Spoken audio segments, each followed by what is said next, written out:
Assalamualaikum warahmatullahi wabarakatuh. Baik, perkenalkan nama saya Aldi Kurniawan. Saya perwakilan dari kelompok manajemen sumber daya manusia dengan materi maintenance pemeliharaan karyawan.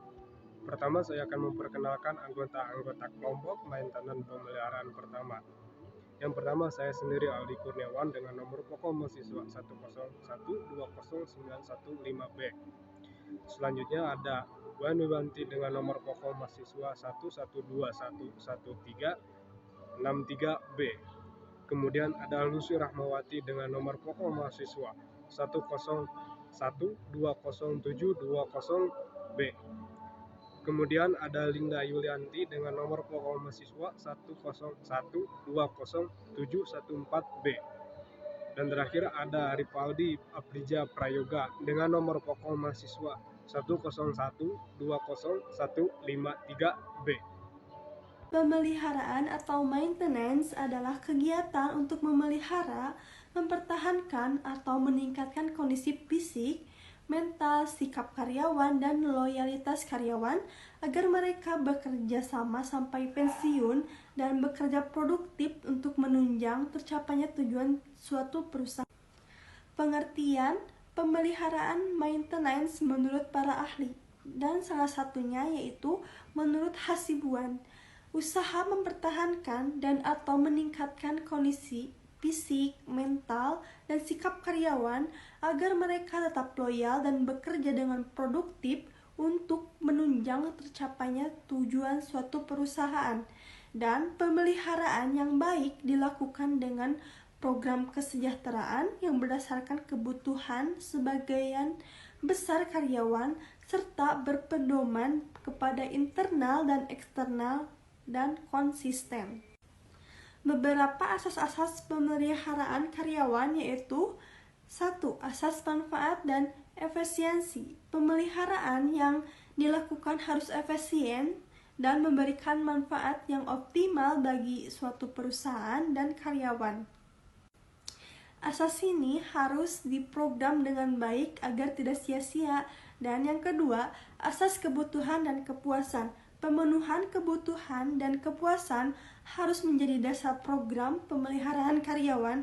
Asas ini juga penting supaya tujuan pemeliharaan, kesehatan, dan sikap karyawan dengan baik sehingga mereka mau bekerja secara efektif dan efisiensi untuk menunjang tercapainya tujuan suatu perusahaan. Yang ketiga, asas keadilan dan kelayakan. Keadilan dan kelayakan hendaknya dijadikan asas program pemeliharaan karyawan karena keadilan dan kelayakan akan menciptakan ketenangan dan konsentrasi karyawan terhadap tugas-tugasnya sehingga karyawan disiplin, kerjasama, dan semangat bekerja meningkat. Dengan asas ini diharapkan tujuan pemberian pemeliharaan akan tercapai. Kesehatan Karyawan. Undang-Undang Nomor 36 Tahun 2009 tentang Kesehatan memandang upaya kesehatan kerja sangat penting untuk melindungi pekerja agar hidup sehat dan terbebas dari gangguan kesehatan serta pengaruh buruk yang diakibatkan oleh pekerja. Oleh karena itu, kesehatan kerja diatur dalam bab tersendiri. Bab 12 yang terdiri dari pasal 164 sampai dengan pasal 166. Upaya kesehatan kerja meliputi pekerja dari sektor formal, yaitu pekerja yang bekerja dalam hubungan kerja, dan informal, yaitu pekerja yang bekerja di luar hubungan kerja. Upaya kesehatan kerja dimaksud berlaku bagi setiap orang selama pekerja yang berada di lingkungan tempat kerja. Upaya kerja, bagaimana disebut di atas, berlaku juga bagi kesehatan perlingkungan, Tentara Nasional Indonesia, baik darat, laut, maupun udara, serta kepolisian. Pemerintah menetapkan standar kesehatan kerja yang berlaku bagi upaya kesehatan. Kesejahteraan pekerja adalah suatu kebutuhan yang bersifat jasmani dan rohani. Kesejahteraan yang diberikan sangat berarti dan bermanfaat untuk kebutuhan fisik dan mental. Kesejahteraan pekerja sendiri di sini mempunyai tujuan, yaitu tujuannya untuk mempertahankan dan memperbaiki kondisi fisik dan mental pekerja agar produktivitas kerjanya meningkat. Di sini juga ada macam-macam kesejahteraan pekerja. Yang pertama, fasilitas dalam kantor. Contohnya, disediakan air minum, peralatan kerja, kantin, dan klinik kesehatan. Terus ada hak cuti, bonus atau gaji dinaikkan, dan yang terakhir fasilitas di luar kantor. Mencakup fasilitas yang bisa didapatkan karyawan. Contohnya pinjaman, asuransi kesehatan, asuransi pendidikan, dan sebagainya. Pengertian keselamatan dan kesehatan kerja. Keselamatan dan kesehatan kerja merupakan hal yang penting bagi perusahaan karena dapat terjadinya suatu kecelakaan karena tidak disengaja.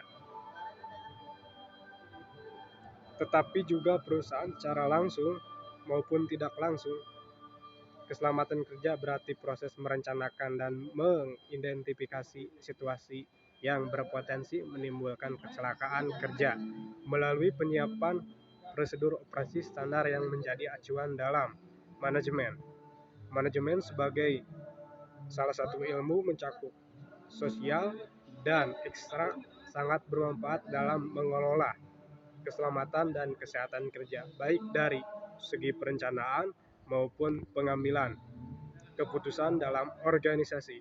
Keselamatan dan kesehatan kerja adalah menunjuk kepada kondisi-kondisi psikologis, fisikal, dan psikologi tenaga kerja yang diakibatkan oleh lingkungan kerja yang disediakan oleh perusahaan. Di sini saya akan menjelaskan sedikit tentang tujuan dan pentingnya keselamatan kerja. Nah, tujuan utama kesehatan dan keselamatan kerja adalah agar karyawan atau pegawai di sebuah institusi mendapat kesehatan yang seoptimal mungkin, sehingga mencapai produktivitas kerja yang setinggi-tingginya.